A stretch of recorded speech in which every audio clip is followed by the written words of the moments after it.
কেউ কিছু চাইলে দেবেন না।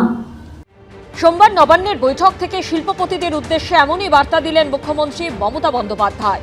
বছরের শুরুতেই বিশ্ববঙ্গ বাণিজ্য সম্মেলন থেকে state level investment synergy committee গঠন করে দিয়েছিলেন তিনি। সোমবার সেই কমিটির সঙ্গে বৈঠক থেকে কাউকে টাকা না দেবার বার্তা দেন মুখ্যমন্ত্রী। আননেসেসারিলি নিজের পার্সোনাল ইন্টারেস্টের জন্য কেউ কোন রকম, আর ইন্ডাস্ট্রিকেও আমি বলবো, কোন ইন্ডাস্ট্রি করবার জন্য কেউ কিছু চাইলে দেবেন না, প্রয়োজন নেই। মানুষের কাজের জন্য গভর্নমেন্ট যে প্রজেক্ট দেয় সেখান থেকে 1 টাকাও নেওয়া অপরাধ। হ্যাঁ, মানুষ যদি ভালোবেসে কোনো পার্টিকে প্রতিটা চেপে দিতেই পারে, বাট লোকাল কিছু লিডার বললো না হলে হবে না, কমপ্লেন করুন আমাদের কাছে, উইল টেক অ্যাকশন ইমিডিয়েটলি। মুখ্যমন্ত্রীর এই বার্তা নিয়ে খোঁচা দিতে ছাড়েনি বিরোধী দল বিজেপি। প্রকৃতপক্ষে এ রাজ্যে কোনো শিল্প বান্ধব পরিস্থিতি নেই।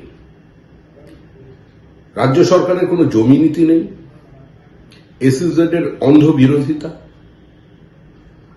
সরকার এমন সামাজিক অবস্থা তৈরি করেছে যেটা সম্পূর্ণ নিয়ন্ত্রণহীন।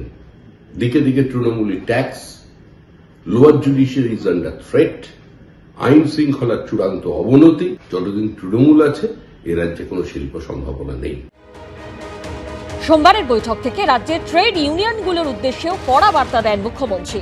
তিনি বলেন, শ্রমিক অসন্তোষ থাকলে তার সমাধান করুন, হঠাৎ 500 জনকে ছাঁটাই করলে চলবে না।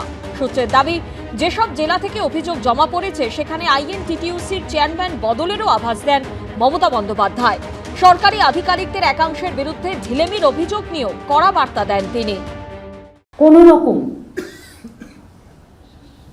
Any luxury or delay at the government level এটাকে টলারেট করা হবে না। অনেক ডিপার্টমেন্ট চুপচাপ নিচের তলায় অফিসারদের হাতে ছেড়ে দিয়ে বসে থাকে।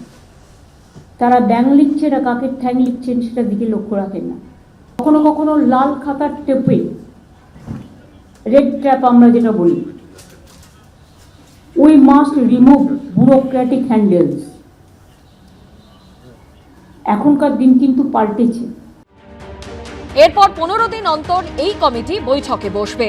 সুমন ঘরাই ও দীপক ঘোষের রিপোর্ট, এবিপি আনন্দ।